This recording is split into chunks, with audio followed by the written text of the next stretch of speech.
कि आज आपके पास सारी फैसिलिटीज हैं, सब कुछ है, केवल और केवल 6 मंत्र हैं जो आपको इस प्रोफेशन में, जो जिस एस्पिरेशन से, जिस इंस्पिरेशन से आपने इस कोर्स को ज्वाइन किया है, वो आपको अचीव करेंगी। ए, आप सभी लोगों ने जो है वो एक इंग्लिश का न्यूज़पेपर, दो आप लोग ऑलरेडी जो है वो क्योंकि अच्छे कॉलेज में पढ़ते हैं और अच्छी उस फैसिलिटीज है आपके पास है, पर मेरी एक रिक्वेस्ट है कि आप एक बिजनेस न्यूज़पेपर जो है वो डेली पढ़ा करें। मेरी एज ए ब्रदर मैं आपको 6 एडवाइस दे रहा हूं आपको, आप लोगों को अच्छी लगे तो आप नोट करिएगा, अच्छी लगे तो उसको फॉलो कीजिएगा। मे बी 1 या 2 अगर आप ले जाएं तो वो भी अच्छा होगा।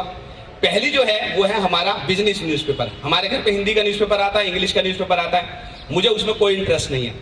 आपके इंटरमीडिएट के अंदर आप एक 40 नंबर का पेपर केवल और केवल करंट अफेयर्स का है कि इकोनॉमी में क्या हो रहा है। सो मैंने क्या बोला, होता क्या है, कैंपस में जाते हैं तो आप जब कैंपस में इंडियन ऑयल आता है, कैंपस के अंदर HDFC बैंक आता है, वो आपसे ये नहीं पूछ रहा कि आपने को IFRS आता है या नहीं आता, इंडियस, आपको GST का 94 क्या होता है वो नहीं पूछ रहा, क्योंकि उसे पता है कि यहाँ तो कम अगेन कर करके इनको बार बार ग्रिल कर करके अल्टीमेटली इनको अच्छे से देख लिया कि इनको जो है वो टेक्निकल एक्सपर्टाइज अवेलेबल है।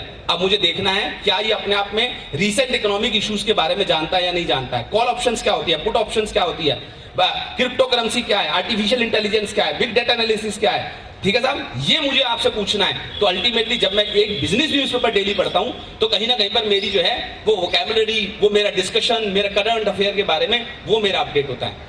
जो दूसरी इंपॉर्टेंट चीज है, मैं आप लोगों से रिक्वेस्ट करूंगा कि आपके ICI का जो स्टूडेंट जर्नल होता है वो आप लोग जरूर पढ़ा करिए। आप लोगों ने देखा होगा पिछले 12 मंथ्स में किसी ने पढ़ा है, काफी सारे दोस्तों ने पढ़ा है, थैंक यू वेरी मच। लेकिन आपने देखा होगा कि हम लोगों ने उसमें कैप्सूल्स इशू करने शुरू कर दिए हैं, एक सब्जेक्ट के ऊपर पूरा फ्लो चार्ट्स, डायग्राम बना के, कंसेप्चुअल नॉलेज।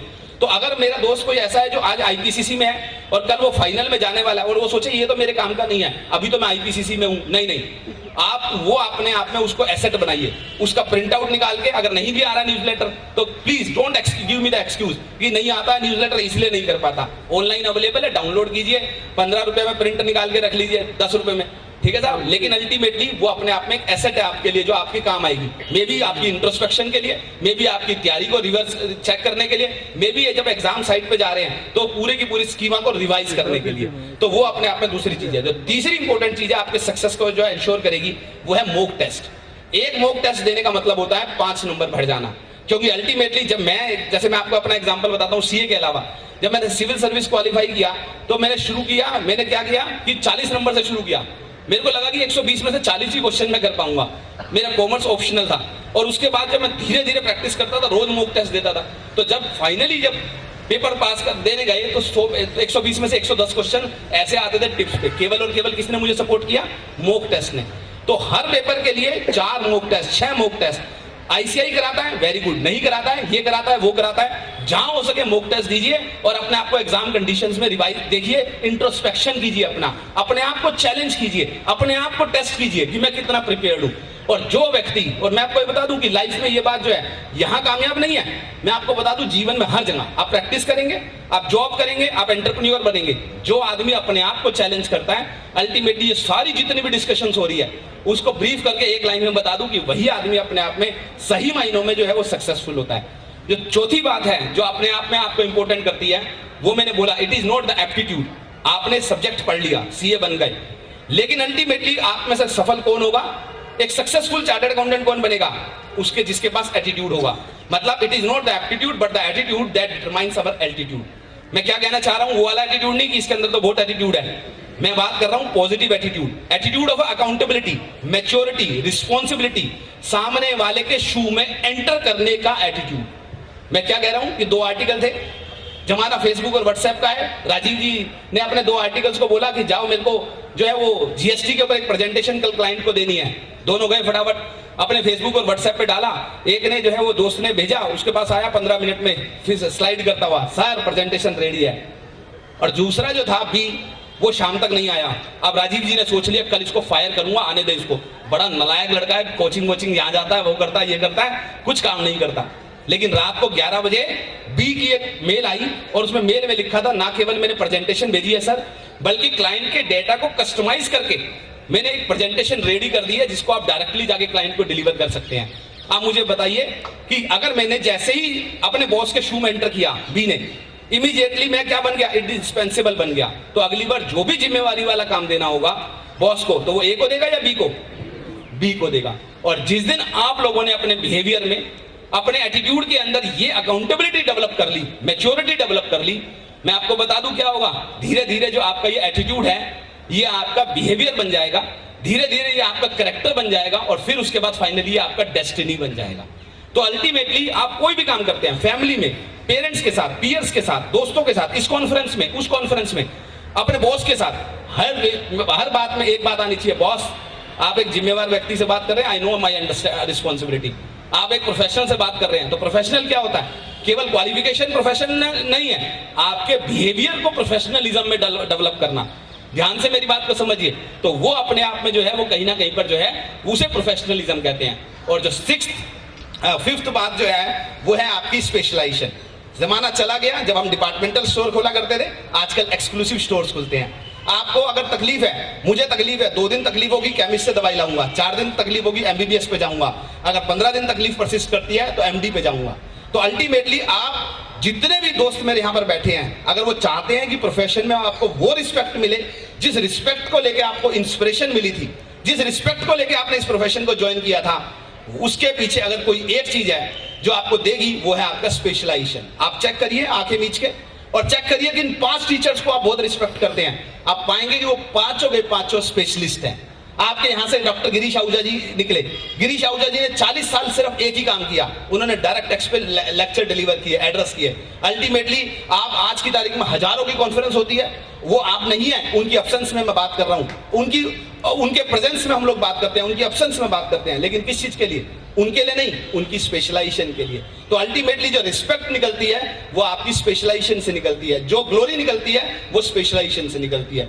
इसलिए कोशिश करिए, चाहे वो इलेक्टिव पेपर चुनने की बात आए, चाहे अदरवाइज आए। जैसे कि मान लीजिए अतुल जी ने कहा हॉबी को मेंटेन करना है, मैं कहता हूं मेरी हॉबी जो है, उस हॉबी के अलावा क्रिकेट खेलना है या मेरे को टेबल टेनिस खेलना है या चेस खेलना है, वो तो ठीक है, एक मेरी हॉबी है, रिक्रिएशनल हॉबी है मेरी। लेकिन मेरी जो दूसरी हॉबी है वो है मेरे सब्जेक्ट, मेरा एक सब्जेक्ट जिसको मैं दिन रात प्यार करता हूं, जो मेरे ब्लड में सर्कुलेट करता है। कहते हैं कि अगर जगा भी दिया तो प्रोविजन नंबर 9/4 वो जो है वो आ जाना चाहिए। तो उस लेवल का जब लव अफेक्शन आप डेवलप कर लेते हैं एक सब्जेक्ट के साथ, वो आपको अल्टीमेटली, जैसे उन्होंने बोला कि आपसे बढ़िया उस सब्जेक्ट को कोई ना कर पाए, आपसे बढ़िया उस काम को कोई ना कर पाए, वो क्या कहना चाहते हैं? आप अपने अंदर ये पैशन बनाइए। पैशन, जिस पैशन की बात हो रही है ना, बहुत सारे सिनोनिमस यूज हो रहे हैं, उसी तरीके से आप एक पैशन बनाइए कि जमीन पे जोर से पैर मार दिया तो पानी निकाल दूंगा। उसी तरीके से पैशन बनाइए कि हिंदुस्तान में जब भी उस सब्जेक्ट के लिए लिस्ट बनेगी, आप पहले 20 में आपका नाम होगा। मैं आपको ये बता रहा हूं कि आप लोग को, आपकी सक्सेस को कोई नहीं रोक सकता, आपकी अचीवमेंट को कोई नहीं रोक सकता। और छठी और लास्ट बात, इससे पहले कि मैं एक और लाइन आईसीआई के बारे में आपको बताना चाहूंगा, आप लोगों से एक रिक्वेस्ट करूंगा। जो छठी और लास्ट बात जो इंपॉर्टेंट है वो ये कि सीए करते वक्त और करने के बाद, अगर सही मायनों में सीए की सक्सेस को एंजॉय करना चाहते हैं, सही मायनों में अपनी सफलता को एंजॉय करना चाहते हैं, तो 2 लोग हैं जिनके लिए हमेशा ऋणी रहिएगा, एक आपका टीचर और एक आपके पेरेंट्स। अगर आपने अपनी सफलता को, अपनी सक्सेस को अगर आपने अपने टीचर के साथ और अपने पेरेंट्स के साथ जोड़ दिया, मैं आपको ये बता रहा हूं कि आपको सही मायनों में आप सफलता को एंजॉय करेंगे। याद करिए मिल्खा भाग, मिल्खा माग 20 अवार्ड लेके आता है, अवार्ड लाने के बाद जब 20 अवार्ड लेके बाहर निकलता है तो उसका टीचर सामने खड़ा हुआ होता है, वो उसके चरणों में वो अपने अवार्ड रख देता है। और अब उसके बाद देखिए क्या सीन होता है कि अल्टीमेटली बोलता है कि ये आपकी लत्ता का वो है जी, अल्टीमेटली जो है वो, अदरवाइज आपने जो है वो पीठ पे थपकी और आपकी जो लत्ता आपने मारी थी उसकी वजह से जो है वो आज में ये अवार्ड मेरे को मिला। और उसके बाद आप देखिए कि क्या होता है। तो अल्टीमेटली जो है वो पेरेंट्स और टीचर जब आपकी सफलता को अपनी सफलता बना लेते हैं, जब आपकी सक्सेस को अपनी सक्सेस बना लेते हैं, और जब वो ये कहते हैं कि ये मेरा स्टूडेंट है, तो अल्टीमेटली मैं आपको ये बता दूं कि आपको सही मायनों में जो सक्सेस मिलेगी आप उसको एंजॉय कर पाएंगे। एक लास्ट में एक बात कहूंगा आप लोगों से, फिर उसके बाद अगर आपके कुछ क्वेश्चन हो तो ले सकते हैं, अगर टाइम परमिट करता है तो कुछ 1 क्वेश्चन 10 क्वेश्चन जो भी टाइम परमिट करें। आपका इंस्टीट्यूट जो है वो कब स्टैब्लिश हुआ था? 1949 में, 1 जुलाई, ठीक है साहब।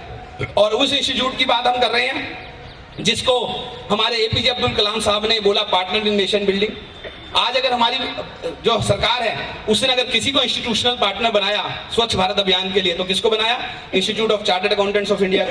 हिंदुस्तान में कोई भी लॉ आए उसके अंदर शोल्डर टू शोल्डर अगर किसी इंस्टीट्यूट ने काम किया, चाहे वो जीएसटी या कंपनीज एक्ट, तो वो किसने किया? वो institute of chartered accountants of India ने, आपके इंस्टीट्यूट ने। लेकिन इस इंस्टीट्यूट को स्टैब्लिश क्यों किया गया था? 1 जुलाई 1949, इवन 26 जनवरी कल आपने मनाई, तो हमारे देश का कॉन्स्टिट्यूशन अडॉप्ट हुआ 26 जनवरी 1950 को, और इंस्टीट्यूट उससे भी पहले बन गया, setup under the act of parliament हो गया। तो ऐसी क्या जल्दी थी? आपको बताऊं क्या जल्दी थी कि इवन कॉन्स्टिट्यूएंट असेंबली ने जो है वो इस इंस्टीट्यूट को इस्टेब्लिश किया। वो थी कि जैसे ही हमारा देश इंडिपेंडेंट हुआ, सबको पता था कि अब हमारा कॉमर्स शुरू होगा, बिजनेस शुरू होगा, ट्रांजैक्शन शुरू होगी, मनी का लेना देना शुरू होगा, और अल्टीमेटली मुझे सोसाइटी के अंदर एक कॉन्शियस कीपर की जरूरत होगी। तो दोस्तों इस बात को ध्यान में रखिएगा कि आपका जो रोल है, आप 2,80,000 मेंबर आज हमारे हैं, और आने वाले समय में आप सभी एफसीएज और एसीएज हैं। अल्टीमेटली मैं आपको बता दूं कि अल्टीमेटली इस प्रोफेशन की जो ग्लोरी है, इस प्रोफेशन का जो फ्लैग है, इस प्रोफेशन के जो ब्रांड एम्बेसडर हैं, इस प्रोफेशन की जो कंटिन्यूटी है, जो इवन जो सर्वाइवल है, वो आप सबके हाथ में है। अल्टीमेटली हमारे ये देखना पड़ेगा कि जो हमारे इस फोर फादर्स ने, इस प्रोफेशन के, इस पार्लियामेंट ने, कॉन्स्टिट्यूएंट असेंबली ने इस बात को ध्यान में रखते हुए इस इंस्टीट्यूट को बनाया था कि you will be the conscious keeper of the society. तो अल्टीमेटली एथिकल वैल्यूज जो भी हम काम करें उसके अंदर एथिकल वैल्यूज को लाना, कोड ऑफ कंडक्ट को फॉलो करना, प्रोफेशनलिज्म को मेंटेन करना, हमारी जितनी भी फाइनेंशियल स्टेटमेंट को हम रिव्यू करें उसमें ट्रू एंड फेयर व्यू लाना, अल्टीमेटली ये हमारी नेशनल ड्यूटी है। और इस नेशनल ड्यूटी को हम सब लोगों ने हमेशा ध्यान रखना है कि अल्टीमेटली यस कि 125 करोड़ लोगों में केवल और केवल 2,80,000 लोग चार्टर्ड अकाउंटेंट हैं, और अल्टीमेटली हमारे ऊपर एक ऑनस, एक बहुत बड़ी ह्यूमन ड्यूटी है कि अल्टीमेटली हम लोग जो है वो कहीं ना कहीं पर इस देश की जो आस्था है, इस देश की इकोनॉमिक डेवलपमेंट है, उसमें हम एक कंट्रीब्यूटर बने और एक कॉन्शियस कीपर की तरह काम करें। We should be the watchdog, not the bloodhound, जो आप लोगों ने हमेशा से पढ़ा। And with these words I convey my sincere thanks to the organizer for giving me this opportunity. पता नहीं मैं आपको